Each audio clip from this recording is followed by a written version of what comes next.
Lo que quiero que veamos ahora entonces son básicamente los motores de render, pero antes de pasar a los motores de render quiero tratar de explicarles a ustedes unos conceptos que van a hacer que entiendan mejor qué es lo que sucede. Supónganse que nosotros tenemos entonces una fuente de luz, ¿no? Por ejemplo, una lámpara, ¿sí? Esta es una lámpara. Esa es una lámpara. Y tenemos un objeto, una esfera, y imagínense que acá hay un plano. Y acá está la cámara. Acá estamos nosotros entonces grabando, generando un render. Lo que nosotros pensamos o por ahí imaginamos es que la luz emite, o sea, la luz emite los famosos estos rayos primarios que a su vez pegan en las superficies y nuestra cámara los recibe porque esto pega y en algún momento se dirige entonces a nuestra cámara. Nuestra cámara toma entonces, toma esta información, ¿sí? En base a lo que ve, a la luz que se emite, pega en alguna superficie. Cuando pega en la superficie nosotros la notamos porque a su vez el rayo rebota y entra dentro de nuestra lente. Así trabajaríamos en realidad, más que el programa, trabajaríamos nosotros de esta forma. O sea, la forma que nosotros vemos los objetos. Nosotros vemos la luz directa. Si esto en vez de ser una cámara fuéramos nosotros, ¿sí? Una persona con los ojos ahí viendo esto, es como nosotros veríamos entonces bien los rayos directos que salen de una luz y vienen hacia nosotros, o como los fotones pegan en un objeto y rebotan en un objeto. Y de esa forma nosotros vemos entonces los colores e interpretamos las cosas. Ahora, hacer esto, tratar de interpretar esto con una computadora, a través de un programa sería algo bastante más complicado, sobre todo porque lo único que la computadora podría recibir o podría analizar de todos estos fotones emitidos hacia todos lados son los que realmente llegan a el lente, o sea, al punto que la cámara está registrando. Sin embargo, ustedes saben que los rayos pegan y se distribuyen hacia todos lados. No es que pegan y van directo hacia la cámara. Los rayos se van hacia diferentes lugares, ¿sí? Entonces, toda esta información, todo esto que se pierde, sería información que nosotros estamos perdiendo y que la máquina tiene que calcular sin sentido. Esto no es la forma que la máquina trabaja. La máquina trabaja específicamente al revés. O sea, lo que la máquina hace es que desde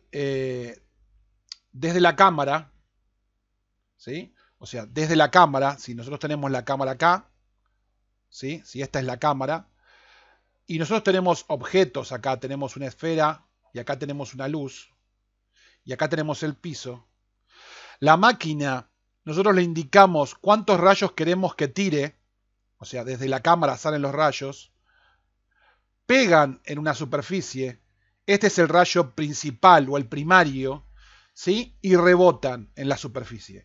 Si cuando rebotan no impactan en nada y van hacia la luz, la máquina sabe que acá hay un color y hay una fuente de luz directa. La máquina sabe que esta luz está emitiendo en este punto luz directa. Si en cambio la máquina tira un rayo que pega aquí y cuando rebota el rayo pega en una esfera, por ejemplo, o en un objeto, y luego sigue y le da la luz, la máquina sabe que este punto que está aquí, está en sombra, porque la máquina antes de llegar a la luz le pegó a un objeto. Así que sabe que este punto está en sombra, no recibe luz directa. Esa es la forma que la máquina entiende qué es lo que está pasando cuando hay sombra y cuando no hay sombra, ¿sí? Cuando hay luz directa, o sea, cuando un rayo está con luz directa y cuando un rayo no tiene luz directa, sino que tiene está en sombra y atravesando un rayo secundario. Recuerden que cuando la luz impacta en algún lugar y rebota, este rebote, este es el primero, es el primario, y este es el secundario, ¿sí? Esto es lo que calcula, esto se calcula con GI. GI resuelve esto junto con esto. O sea, una iluminación global es la suma que obtenemos de los rayos primarios con los rayos secundarios. Pero todos los rebotes del 12 en adelante, ¿sí?, es lo que nosotros vemos cuando solo decimos a la máquina que queremos que nos muestre GI. Nosotros estamos diciendo que nos muestre todo lo que viene después. O sea, todos los rebotes que se producen después del primero de los rayos, ¿sí?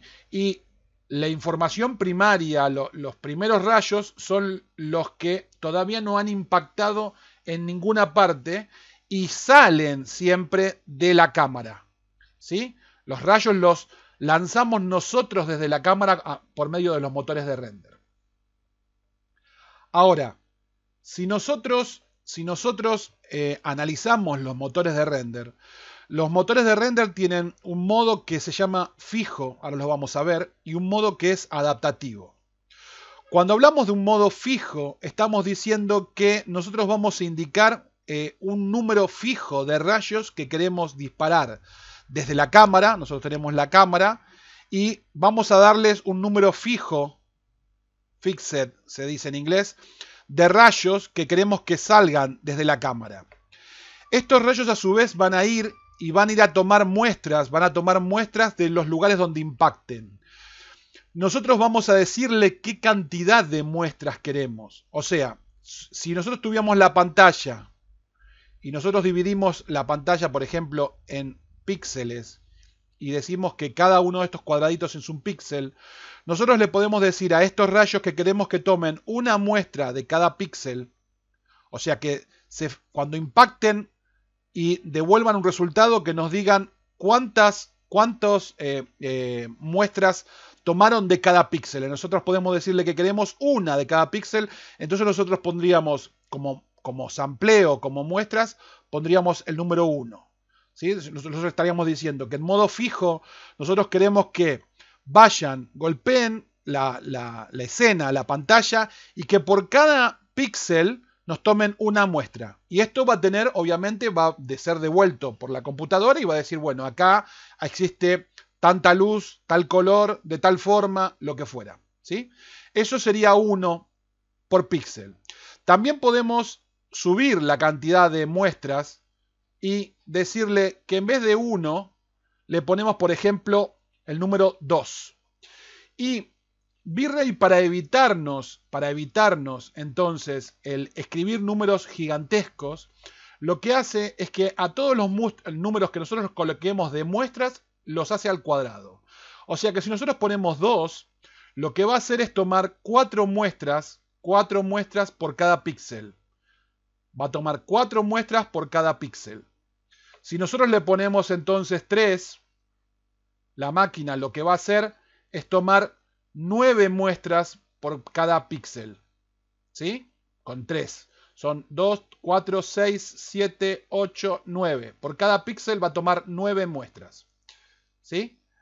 Esto es lo que haría cuando nosotros estamos corriendo un motor de render en el estilo fixed, ¿sí?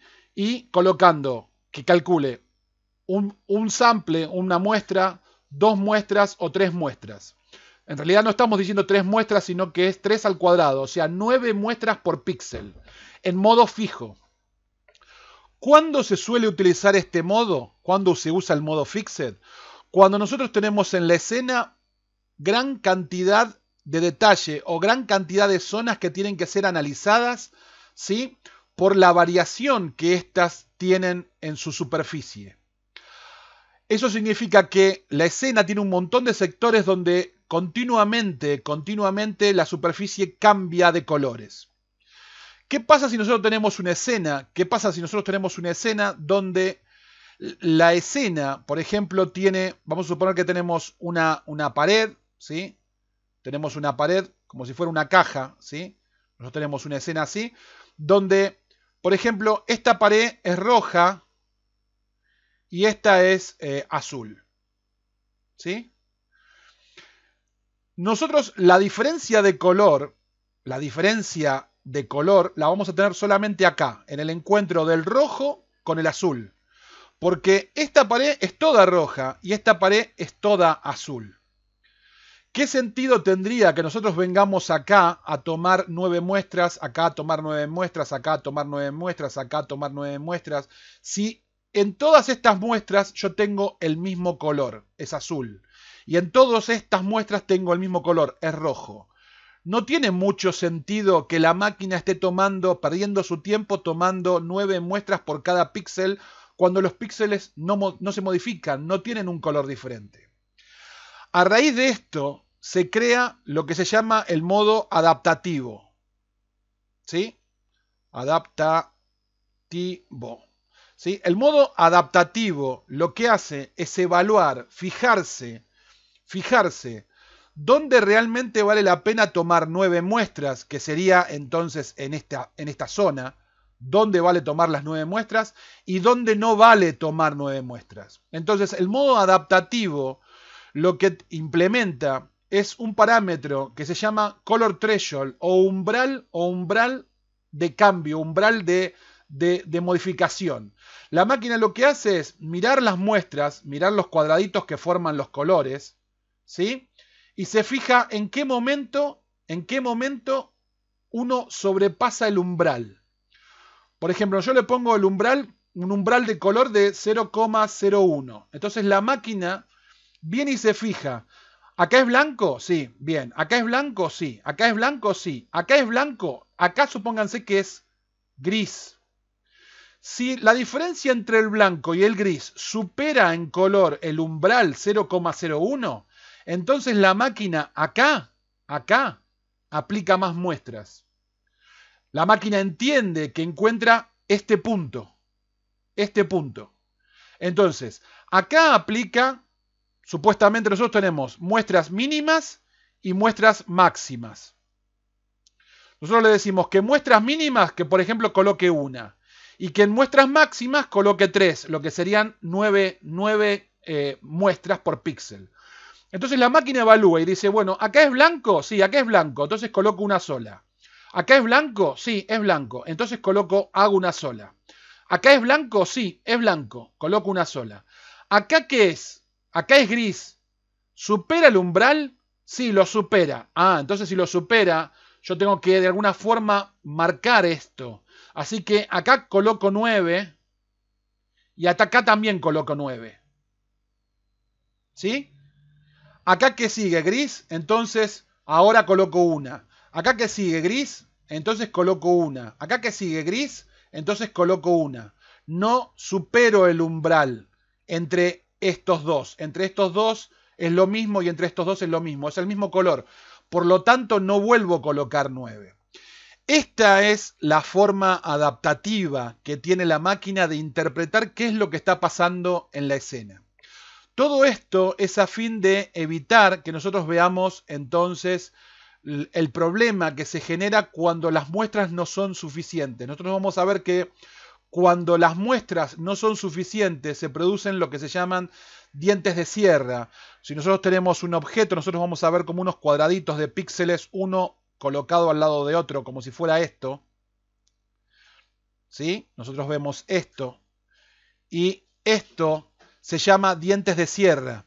Y nosotros por ahí lo que queremos ver es una línea. Y no queremos ver esto, dientes de sierra.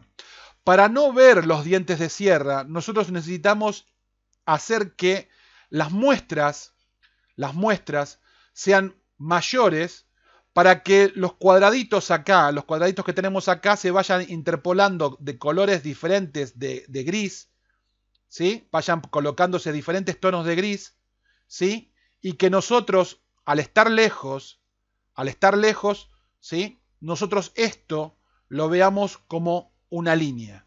O sea, si nosotros hacemos un zoom, si nosotros venimos acá y hacemos un zoom y nos alejamos, que nosotros esto lo veamos entonces, cuanto más lejos estamos, lo empezamos a ver como una línea, ¿sí? Digo, esto es en teoría. Yo estoy hablando acá de la teoría de cómo trabajan los motores de render y qué es lo que intentan hacer.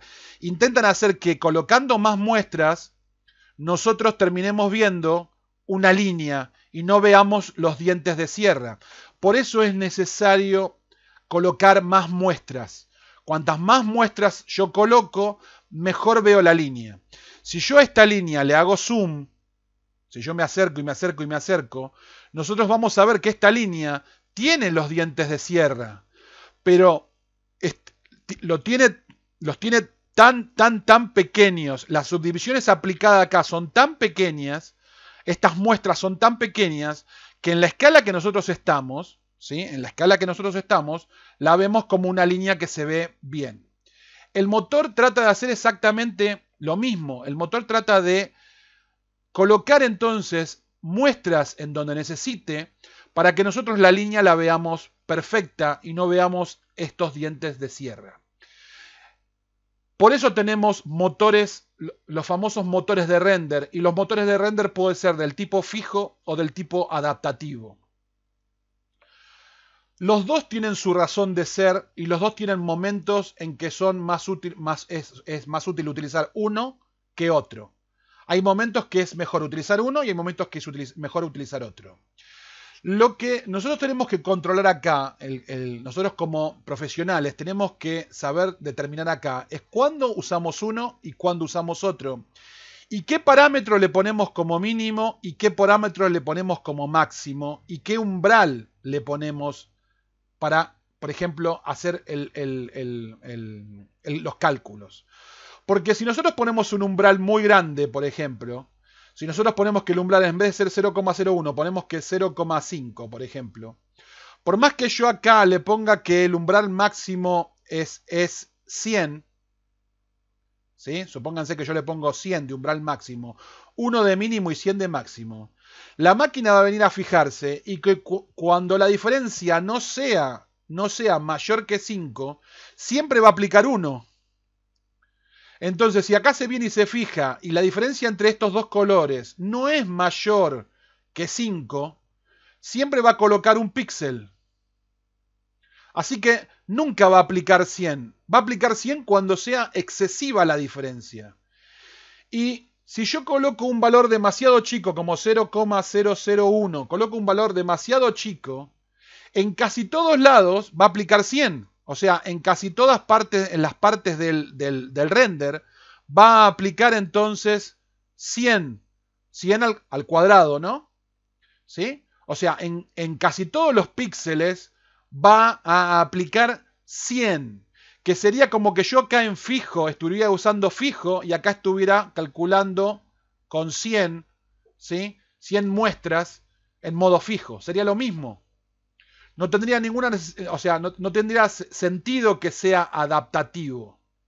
La idea acá es que yo encuentre entonces qué valor threshold, qué valor de umbral configuro, con qué valores de mínimo y con qué valores de máximo. Yo tengo que saber esto. Y si voy a usar fijo, ok, ¿qué valores de fijo necesito ponerle para que se vea bien mi escena? Ahora lo vamos a ver en el próximo video, lo vamos a empezar a ver esto, pero ya usando el motor de render, ¿sí? Usando alguno de los motores de render para que ustedes interpreten de qué estamos hablando acá, ¿sí? Los dejo y nos vemos en el siguiente video.